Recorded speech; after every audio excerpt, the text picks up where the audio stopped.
अब देखिए जगत गुरु तत्वदर्शी संत रामपाल जी महाराज के मंगल प्रवचन। परम पिता परमात्मा पूर्ण ब्रह्म सर्व सृष्टि रचनहार कबीर परमेश्वर जी की असीम रजा से आप सभी पुण्यात्माएं सत्संग सुनने के लिए उपस्थित हुए। परमेश्वर की असीम रजा हो जाती है, उन्हीं पुण्यात्माओं को मानव शरीर प्राप्त होता है। मानव शरीर प्राप्त करके जिनकी भक्ति में रुचि है, श्रद्धा आस्था है, वो और भी अच्छी आत्माएं हैं। और परमात्मा की तड़प में भटक रही उन आत्माओं को सत्संग मिल जाता है, सतगुरु मिल जाता है, सच्चा मार्ग मिल जाता है, तो वो पुण्यात्माएं परमात्मा की विशेष लाडली होती हैं। आप सभी पुण्यात्माएं उन तीसरे प्रकार की उत्तम आत्माओं में से हो जिनको मानव शरीर प्राप्त है, परमात्मा की तड़प में भटक रहे थे, आपको सत्संग मिला, सच्चा नाम मिला, सच्चा ज्ञान मिला। तो सत्संग मिलने से, सतगुरु मिलने से जीव का उद्धार होता है, मनुष्य जीवन सफल होता है। सत्संग में आने से प्राणी को ज्ञान होता है, मेरा यहां मनुष्य जीवन प्राप्ति का क्या उद्देश्य है और किस उद्देश्य को लेकर मैं जी रहा हूं। जो क्रियाएं, साधनाएं और जो संपत्ति में एकत्रित कर रहा हूं, ये मेरे साथ कितने समय तक रहेंगी। सत्संग में आने से ही आत्मा सतर्क होती है। सत्संग से पता चलता है कौन से कर्म करने चाहिए, कौन से ना करने चाहिए। जब तक हम सत्संग नहीं सुनते तो हम अपने अपने प्रत्येक कार्य को ठीक मानकर कर रहे होते हैं। चाहे कोई शराब पी रहा है, चाहे कोई रिश्वत ले रहा है, चाहे कोई मिलावट कर रहा है, और कितने झूठ कपट करके, ठगी चोरी करके वो अपना काम कर रहा है, उसको वो उत्तम मान रहा है, श्रेष्ठ मान रहा है, सही मान रहा है। सत्संग के अंदर परमात्मा का विधान बताया जाता है और उस विधान का जो उल्लंघन करता है उसको क्या सजा मिलती है, उसको कितना दंड मिलता है, ये भी परमात्मा के विधान में लिखा हुआ है, वो सत्संग के अंदर बताया जाता है। जब जीव को, जो प्राणी को परमात्मा के विधान का ज्ञान होगा तो फिर वो परमात्मा से डर के अपना जीवन सफर तय करेगा, बहुत से पापों से बचेगा और फिर सत भक्ति करके मनुष्य जीवन को सफल करेगा। परमात्मा हमें याद दिलाते हैं कि इस संसार में आकर के आप क्या कर रहे हो, आपने करना क्या चाहिए था। कबीर होड़ा जीवन ये मंडे बहुत मंडाण, और सब ही उभा पंथ सिर राव रंक सुल्तान। परमात्मा हमें समझाना चाहते हैं कि जीवन तो आपका पता नहीं कितने समय का है। कबीर साहब कहते हैं, श्वास उश्वास में नाम जपो, व्यर्था श्वास मत खो, न जाने इसी श्वास को आवन हो कि न हो। उसके विषय में परमात्मा फिर कहते हैं, कबीर थोड़ा जीवना, ये जीवन थोड़ा, और मंडे बहुत मंडाण, कल्पनाएं पता नहीं कितनी लंबी चौड़ी बना के आपने स्कीम बना के रख रखी है। और सब ही उभा पंथ सर राव रंक सुल्तान, सभी यहां से चलने वाले मार्ग पर खड़े हैं, कभी भी आपका नंबर यहां से प्रस्थान करने का आ सकता है। कबीर एक दिन ऐसा होएगा सबसे पड़े बिछो, राजा राना राव रंक भाई सावधान क्यों न हो। परमात्मा कहते हैं एक दिन ऐसा होगा आप सबसे विदाई ले लोगे और जिसको आप अपना मान रहे हो ये आपका नहीं है। आप अपने संस्कारवश यहां आए हो, जन्मे हो, संस्कार पूरे होते ही आप यहां से चले जाओगे। ये ज्ञान आपको सत्संग से होता है, सतगुरु कराते हैं और सतगुरु परमात्मा का विधान बताते हैं। परमात्मा ने जो विधान बताया था 600 वर्ष पहले, वो आपको दास बता रहा है, सुना रहा है। एक दिन ऐसा होएगा सबसे पड़े बिछो, राजा राणा राव रंक भाई सावधान क्यों न हो। चाहे कोई राजा है या रंक, निर्धन व्यक्ति है, सभी परमात्मा के बच्चे हैं। परमात्मा सभी के लिए एक सामूहिक इंस्ट्रक्शन दे रहे हैं, हिदायत दे रहे। उजड़ खेड़े ठेकरी ये गुड़ गुड़ गए कुमारे, रावण जैसे चले गए वो लंका के सिकदार। ऊंचा दिखे धौलरा ये मंडी चिती पोले, एक हरि के नाम बिना यू काल मारा रोड़े। कबीर देवल ढह पड़ा ये ईट रही संवारे, करते जारा से प्रीतड़ी भाई डहे न दूजी बार। कबीर कहाँ चनाव है मैडिया ये लंबी भीत उसारे, घर तो 3.5 हाथ भाई गणात 4.25। परमात्मा हमें याद दिलाते हैं कि आप परमात्मा के विधान से अपरिचित और इस नासवान स्थान को स्थायी मानकर अनजानपने में बड़ी बड़ी कोठियां बनाने में अपना अनमोल मनुष्य जीवन नाश कर रहा है। कहते हैं कहाँ चुनाव है मैडिया कोठियां, लंबी भीत उसार, लंबी लंबी दीवार खींच रखी थी। घर तो 3.5 हाथ और घना तो 4.25। टाइम पास करने के लिए इस लोक में परमात्मा बताते हैं कि ज्यादा से ज्यादा और कम से कम एक मनुष्य ने एक चारपाई पे और एक कमरे के कोने में सोना होता है, और उसके लिए 6 कमरे 10 कमरे बनाओ, ऊपर नीचे कोठी 6 मंजिल की बना कर बैठ गया। तो परमात्मा कहते हैं ये ज्ञानहीन प्राणी के लक्षण होते हैं, जिसको पता नहीं तू कब यहां से चला जाएगा, कब तेरा जाना हो जाएगा। कबीर साहब कहते हैं साथी हमारे चले गए हम भी चालन हारे, कोई कागज में बाकी रह री भाई ताते लगी है वारे। परमात्मा अपने ऊपर उदाहरण देकर बता रहे हैं कि भाई देख लो, पिछले इतिहास देख लो, कितने राजा हुए, हम कितने इतिहास पढ़ा करते। राजाओं के उसने उस पर चढ़ाई कर दी, उसने उसको पराजित कर दिया, कब्जा कर लिया। कहाँ गए वो खुद भी?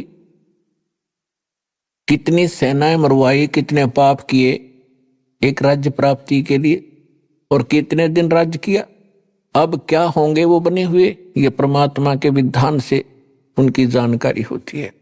कबीर हरि के नाम बिना ये राजा रसब हो, मट्टी लद कुमार के वही घास न नीरे कोई। एक परमात्मा की भक्ति के बिना इन प्राणियों के संग में क्या बनेगा? चाहे कोई प्रधानमंत्री है, चाहे सारी पृथ्वी का राष्ट्रपति है। परमात्मा की भक्ति के बिना अगले जीवनों में वो पशु योनि में जाएगा और गधे की योनि प्राप्त होगी। उसमें उसको क्या सुविधाएं होंगी अंडरस्टूड है। तो ये ज्ञान जब तक आत्मा को पता नहीं लगेगा, ये यही खिलौनों से खेल कर अपना जीवन नाश कर जाता है। अब परमात्मा क्या बताते हैं? साथी हमारे चले गए भाई हम भी चालन हारे, कोई कागज में बाकी रह रही ताते लगी है वार। पहले कितने चले गए, कैसे कैसे उनके इतिहास बने, कहाँ वो है कि नामो निशान उनका।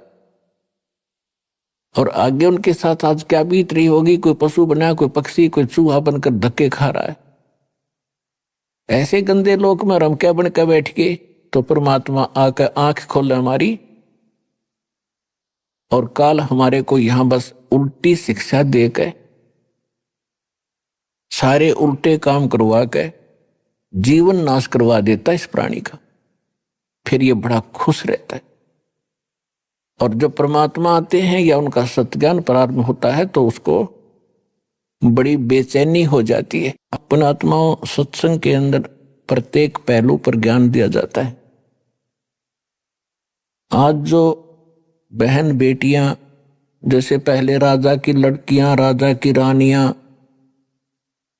और भी अच्छे उच्च घराने की जो माने जाते थे, अच्छे इज्जतदार लोग मानते थे संसार की दृष्टि से, उनकी बहू बेटियां सत्संग में नहीं जाते थे। अपने घर से भी बाहर कदम बहू बेटियों को नहीं रखने देते थे। उसमें अपनी हानि और इज्जत का नाश समझते थे। उसके विषय में तत्व ज्ञान में क्या बताया है।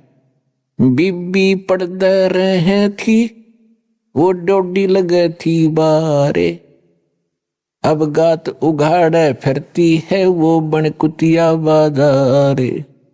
वो पर्दे की सुंदरी सुनो संदेशा मोरे, इब गात उघाड़े फिरती है वो करे सरायों सोरे। नक बेसर नक पे बनी व पैर थी हार हमेल, सुंदरी से कुतिया बनी अब सुन साहेब के खेले।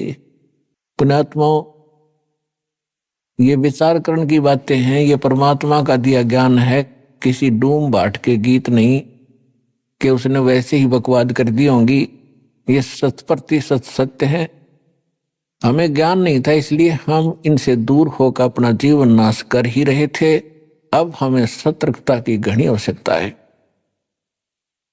अब क्या बताते हैं कि जो वो बहू बेटियां सत्संग में गई नहीं, संतों से संपर्क उनका हुआ नहीं, जो राजा की रानियां काजू किशमिश के युक्त खीर और हलवे बनाकर खाया करती थी, बांदियां नौकरानियां बनाती थी और उनको खाती थी और जूठा छोड़ती थी, उनके जूठे को फिर नौकरानी और उनके परिवार खाया करते थे।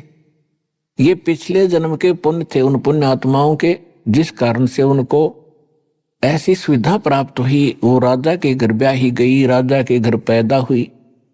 पिछले पुण्य थे, पिछली बैटरी चार्ज थी। भविष्य में सत्संग ना मिलने से, सतगुरु ना मिलने से, सच्चा नाम ना मिलने से, सत्साधना ना मिलने से वो अपना इन्वर्टर डिस्चार्ज करके चली गई।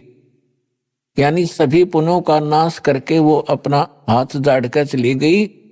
उस समय तो उसकी इज्जत थी कि घर से बाहर ना निकल जा, और पर्दों में रखा करते थे एडी से लेकर चोटी तक, कहीं हमारी बहन बहू बेटियों का हाथ भी किसी को दिखाई ना दे जा, इसमें इज्जत मानते थे। परमात्मा कहते हैं वो तो बात आपकी ठीक है, लेकिन भक्ति नहीं करी, आगे क्या बना उस इज्जत के साथ। वह कुतिया बनकर और पूछड़ ठाए घूम रही है उस गली के अंदर, अब कहाँ गई वो इज्जत। तो पुण्यात्माओं, जितना भी काल ने हमें यहाँ शिक्षा दी है वो केवल नाश करने की दी थी, जीवन नष्ट करने की दे रखी थी।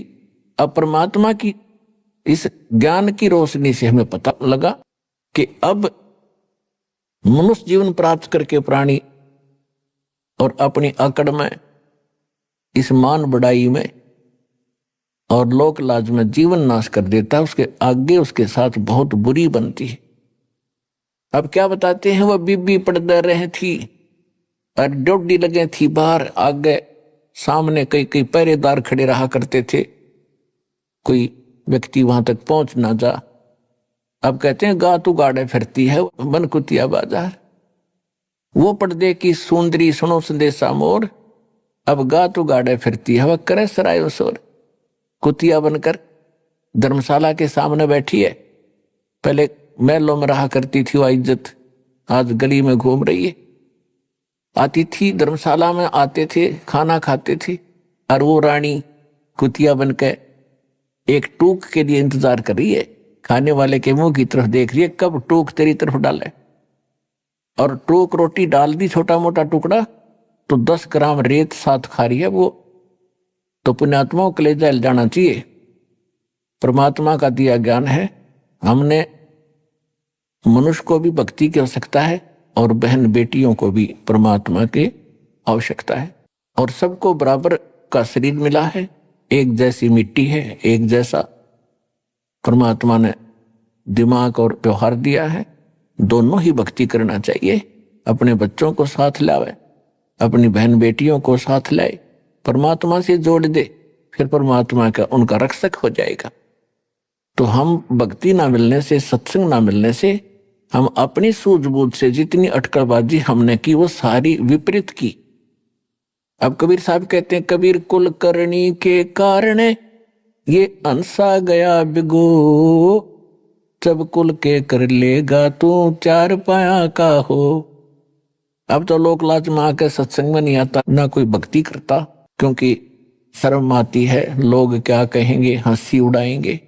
परमात्मा कहते हैं जब यू कुल तेरे परिवार के लोग क्या मदद करेंगे, जिस समय तू पशु बनकर, गधा कुत्ता सुअर बनकर खड़ा होगा कहीं पर, तब ये कुल के कर लेगा जब तू चार पाया का हो। राम नाम निज सार है, राम नाम निज मूले, राम नाम सौदा करो भाई, राम नाम ना भूले। पुण्यात्मा, अब कौन से राम का सौदा करें, कौन से राम के नाम का जाप करें? सबसे पहले हमने ये निर्णय करना है, वो आपको बहुत बार बता दिया है और आगे बताते रहेंगे। परमात्मा की भक्ति में हमें सबसे पहले सतगुरु की आवश्यकता होती है। जैसा कि आज सुबह के सत्संग में आप सुन रहे थे कि परमात्मा ही स्वयं अपना ज्ञान बताते हैं, सच्चा ज्ञान बताते हैं, अपनी जानकारी देते हैं। अपने द्वारा रची हुई सृष्टि को वही स्वयं आकर ज्ञान बताते हैं, उसी को जानकारी देते हैं।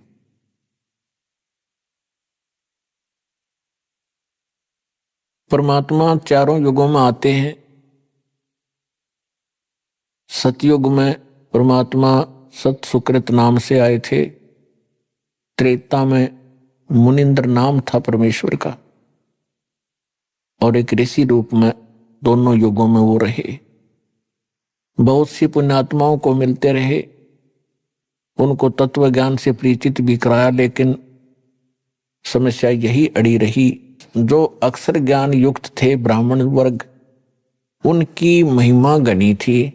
आम जनता उनको एक देवता माना करती थी, और वो सत्य को जानबूझ के स्वीकार नहीं करना चाहते थे, क्योंकि वो प्रभुता की भूख थी।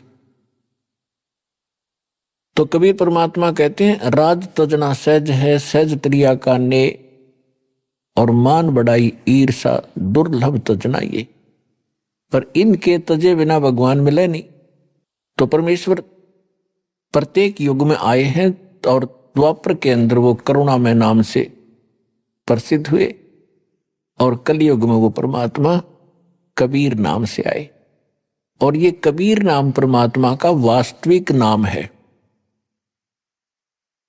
बाकी अन्य वो अपने नामांतर करके प्रत्येक युगों में आते हैं, लेकिन कलयुग में हम इतने पापग्रस्त हो जाते हैं, हमारे पुण्य कति समाप्त हो जाते हैं, इसलिए परमात्मा यही नाम लेकर आते हैं। और परमात्मा के नाम बार बार बोलने से वैसे भी आत्मा पवित्र होती है। तो इस प्रकार परमात्मा ने बताया है कि सतयुग में सत सुकृत कह टेरा, त्रेता नाम मुनिंदर मेरा, द्वापर में करुणा में कहाया, कलयुग नाम कबीर धराया। जब कलयुग में परमात्मा आए सन 1398, संवत 1455, ज्येष्ठ सुदी पूर्णमासी, जेठ उत्तरते की पूर्णमासी को दिन में सुबह यानी सुबह सुबह ब्रह्म मुहूर्त में सूर्य उदय होने से लगभग 1.5 घंटा पूर्व के समय को ब्रह्म मुहूर्त कहते हैं। तो पुण्यात्माओं, परमात्मा कहते हैं जो जन मेरी शरण है ताका हूं मैं दास, गेल गेल लाग्या फिरूं जब तक धरती आकाश। परमात्मा जब सतयुग के अंदर आए थे उस समय एक विद्याधर नाम के ब्राह्मण थे, उनकी पत्नी दीपिका थी। वो निसंतान थे। परमात्मा उनको एक तालाब में मिले थे, कमल के फूल पर। सतलोक से आते हैं, शिशु रूप धारण करते हैं, एक लीला वो ऐसी करते हैं। तो उस समय ब्राह्मण के घर परिवर्तन होने से वो ऋषि कहलाए। त्रेता युग में फिर वही ब्राह्मण और ब्राह्मणी वेद विज ब्राह्मण हुआ और सूर्या वो दीपिका वाली आत्मा हुई। परमात्मा फिर उनको मिले। आगे चल के फिर ऐसे ही उनका जन्म होता रहा। तो जो विद्याधर ब्राह्मण था वही स्वामी रामानंद जी की आत्मा थी। अब परमात्मा कहते हैं जो कभी मेरी एक बार शरण में आ गया, मेरे संपर्क में हो गया, उसको मैं पार करके छोड़ूंगा। तो पुण्यात्माओं, ऐसे ही आपके साथ परमात्मा बहुत योगों से है और आपका सौभाग्य है कि आज आपको परमात्मा ऐसे समय पर ले आया है, मनुष्य जीवन दे दिया है, प्राप्त करा दिया है कि शायद ये असंख्य युगों के बाद ये समय प्राप्त होता है। आप इस ज्ञान से परिचित होगे, परमात्मा के विधान से जब परिचित होगे तब आपको महसूस होगा सचमुच हम तो इसको खेल खेल सा समझ रहे थे, सत्संग में आगे और चले गए, भक्ति कर रहे हैं, अच्छी बात है, बढ़िया ज्ञान है। लेकिन जब ज्ञान की गहराई में आप जाओगे आप हक्के बक्के रह जाओगे। ये हो क्या रहा है? वही भगवान बड़ी दया करी दाता, हमने कौन से जन्म में ऐसे पुण्य किए थे जो आज हम ऐसे अनमोल नाम और अनमोल ज्ञान और ऐसे अनमोल भगवान की शरण में और ये मंत्र जाप कर रहे हैं। ये आपके युगों युगों के पुण्य आपके साथ है। आज बेशक कोई घसियारा है, कोई मजदूर है, चाहे बेशक रोग से ग्रस्त है, वो पाप कर्म आपके पिछले जन्म जन्मांतर के हैं, लेकिन आपके भक्ति के जो अंक हैं वो भी निराले हैं, अद्भुत हैं। और आपको वो दुख आपका वरदान बन गया जो सतलोक आश्रम आपको लिया है। और परमात्मा कहते हैं उस सुख के माथे पत्थर पड़ो, इसे सुख के आग लगा जिस तो भगवान की भूल पड़े। आज बने बैठे ही अफलातून, कोई मंत्री, कोई एमएलए और बड़े आईएएस आईपीएस डॉक्टर इंजीनियर, और भूल गए भगवान। उनको झांक के देखना चाहिए अपनी पिछली दूसरी तीसरी चौथी पांचवी पीढ़ी पर, उनके पूर्वज कैसे रहा करते थे, कितना सिंपल उनका रहन सहन था, कितनी नेक आत्मा थी, कितना उनमें सद्भावना थी, कितने पापों से डरने वाले थे। और आज माया का ये भांग पी ली हमने और अहंकार भर गया। आज अफलातून बना बैठा, कल मृत्यु हो जाएगी उस इंजीनियर की, आईएएस आईपीएस की, मंत्री प्रधानमंत्री की, अगले जन्म में कुत्ता बना घूम रहा होगा। तो ये दुख अब याद दिलाए जा रहे, इस पर विचार करना पड़ेगा, नहीं तो बहुत दुर्गति हो जाएगी इस जीव की। तो परमात्मा कहते हैं मैं गेल गेल लाग्या फिरता हूं। कहते हैं जब तक तुझे पार नहीं कर लूंगा, इतना दम ले लूंगा। तो आपका तो वो समय आ गया, आप इनका पार हो जाओगे।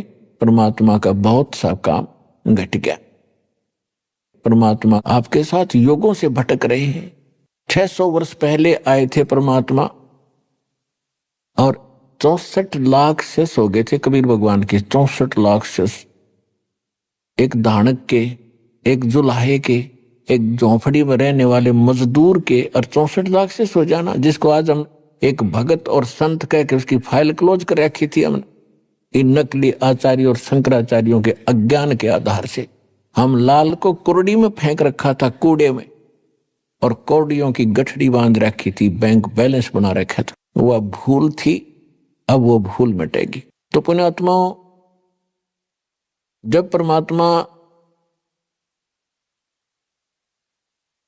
द्वापर युग में आए थे, उस समय एक सुपच नाम के, सुदर्शन नाम के एक वाल्मीकि थे, और परमात्मा को एक वाल्मीकि दंपत्ति जो निसंतान था, वो उसको उठा लाए थे। परमात्मा ने शिशु रूप धारण किया था और कमल के फूल पर वो विराजमान होते हैं। प्रत्येक युग में एक लीला वो ऐसी करते हैं, और उनका नाम था भिक्खु, उसकी पत्नी का नाम था गोदावरी। और सुदर्शन के जो माता पिता थे, उन्होंने परमात्मा का नाम नहीं ग्रहण किया था। जब परमेश्वर द्वापर युग के अंदर एक लीला कर रहे थे, सुदर्शन को यह बात समझ में आ गई थी। सुदर्शन जी कौन थे? वो सुदर्शन वो थे, सुपथ सुदर्शन, जिनके बारे में हम सुना करते थे कि पांडवों ने एक अश्वमेध यज्ञ किया था, उनका यज्ञ संपूर्ण नहीं हुआ था, और सुपच नाम के एक भगत ने, सुदर्शन सुपच ने वो यज्ञ पूर्ण की थी। तो वो सुपच सुदर्शन परमेश्वर कबीर जी के शिष्य थे, और परमात्मा कबीर जी ही उस अपने भगत की इज्जत रखने के लिए उसका रूप बना के पांडवों की यज्ञ में गए थे, और तब उनका शंख बजाया था। आज का जो विषय है, हम कुछ और विषय पर आपको सत्संग सुनाने जा रहे हैं, इसको विस्तार से नहीं बताएंगे।